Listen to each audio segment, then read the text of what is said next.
Assalamualaikum warahmatullahi wabarakatuh. Alhamdulillahi hamdan katsiran thayyiban mubarakan fi kama yuhibbu rabbuna wa yardah. Alhamdulillah, para sahabat channel Pangeran Alamsyah, kita bisa bertemu lagi pada kesempatan ini. Pada kesempatan ini saya akan menyampaikan tentang sejarah antara Rakean Sancang dengan Rakean Santang.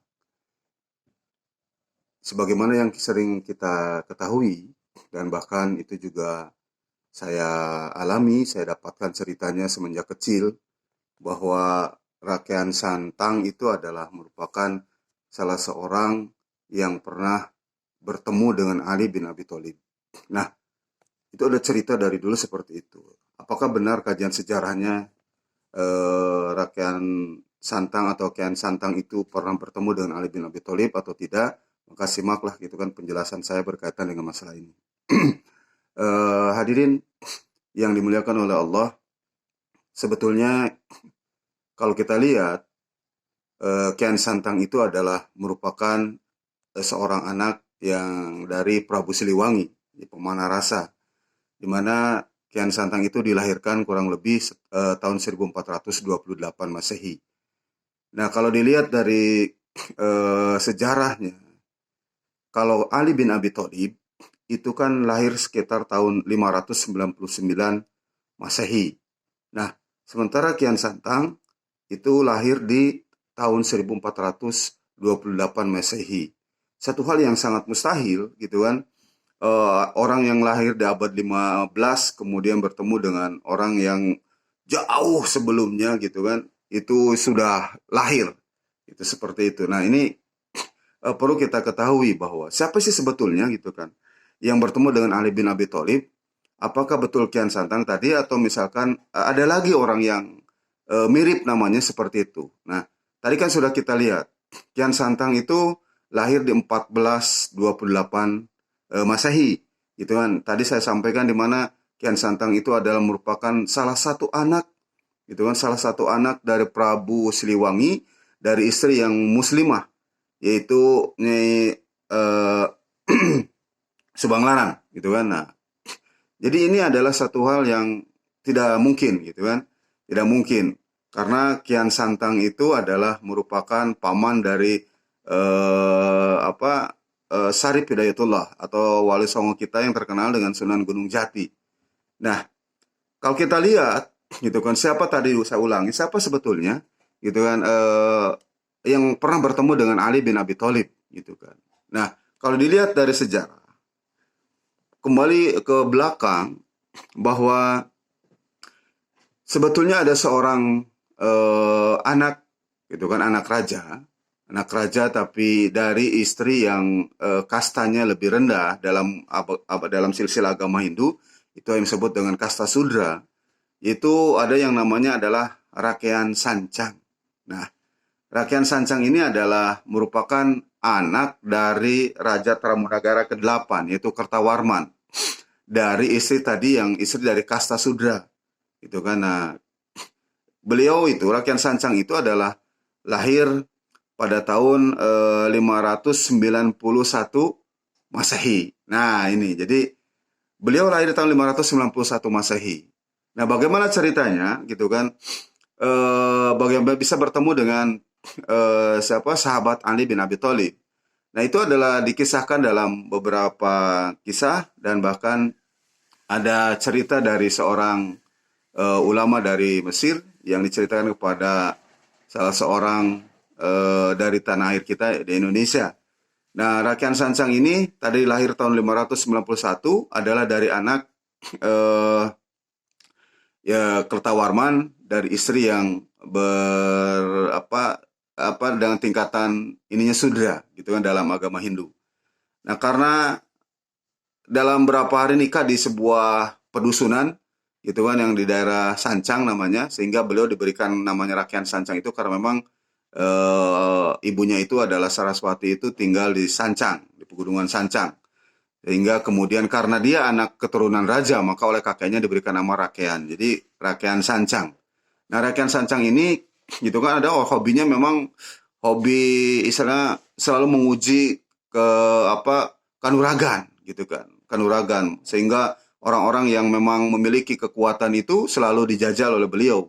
Nah, suatu saat itu ketemu dengan dalam perjalanan itu ketemu dengan apa saudagar Arab gitu kan, kemudian menjelaskan bahwa di tanah Arab itu ada seorang yang kalau bahasa kita itu katanya Sakti Mandaguna. Nah, itu kemudian menjadikan penasaran Kian Sancang, sehingga beliau kemudian ikut dalam kapal tersebut gitu kan, pergi ke Arab gitu. Nah, di Arab baru kemudian mencari yang namanya sahabat Ali bin Abi Thalib radhiyallahu an. Nah, dipertemukanlah dengan sahabat Ali bin Abi Thalib dan ditantang untuk berantem, tapi kemudian Ali bin Abi Thalib tidak pernah mau untuk berkelahi, sehingga hanya kemudian beliau menancapkan gitu kan, dalam sejarah itu menancapkan tongkatnya dan minta dicabut. Ternyata Rakyat Sancang kemudian tidak bisa mencabut tongkat Ali bin Abi Thalib gitu kan. Nah, inilah sehingga beliau kemudian menjadi masuk Islam dan berguru beberapa tahun kepada Ali bin Abi Thalib pada saat itu.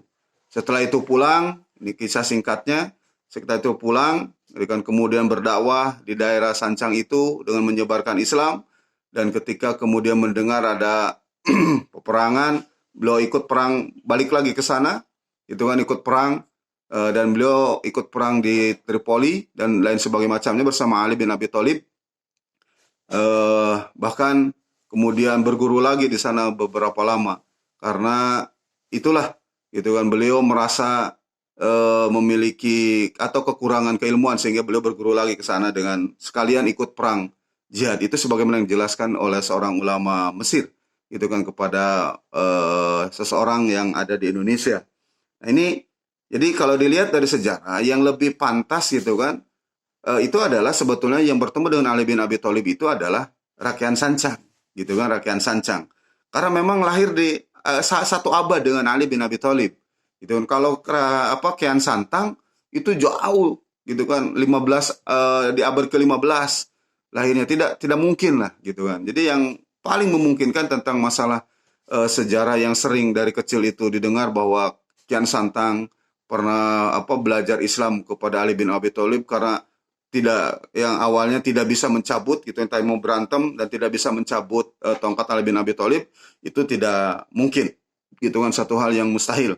Yang paling pas adalah yang sebagaimana dalam sejarah ditulis itu adalah Rakyat Sancang gitu kan, yang kemudian tadi berguru kepada Ali bin Abi Thalib dan ikut berperang berjihad dengan Ali bin Abi Thalib. Jadi kalau dilihat dari sejarah ini, maka sebetulnya Islam masuk ke Tatar Sunda itu memang di abad itulah, dimulai dengan Rakyat Sancang. Hanya ketika Rakyat Sancang kembali itu pertama kemudian membuat semacam pondok kalau sekarang itu, kemudian pergi lagi untuk ikut berjihad lagi dengan Ali bin Abi Thalib, dan ketika pulang itu pondok pesantrennya tuh dihancurkan oleh kerajaan Tarumanegara dari pihak bapaknya, sehingga kemudian beliau banyak berkelana untuk menyebarkan agama Islam pada saat itu. Nah, sahabat channel Pangeran Lamsa, jadi itulah gitu kan kisah tentang antara Rakyat Sancang dengan Kian Santang itu yang telah bertemu dengan Ali bin Abi Thalib. Jadi kita sekarang paham bahwa yang bertemu dengan Ali bin Abi Thalib itu adalah Rakyat Sancang, bukan Kian Santang. Demikian, mudah-mudahan bisa ini sedikit meluruskan tentang pemahaman sejarah, dan kita MKIS Madrasah Kajian Islam dan Sejarah akan senantiasa memberikan pencerahan berkaitan dengan masalah sejarah-sejarah gitu kan, khususnya di Indonesia dan umumnya adalah di dunia Islam. Gitu kan. Kita ke depan akan senantiasa menghadirkan diantaranya juga selain kajian Islam juga kajian sejarah. Mudah-mudahan bermanfaat apa yang saya sampaikan. Kita ketemu lagi dalam kajian sejarah yang lainnya. Akhirul kalam, nasrul minallah, fatun qarib, wassalamualaikum warahmatullahi wabarakatuh.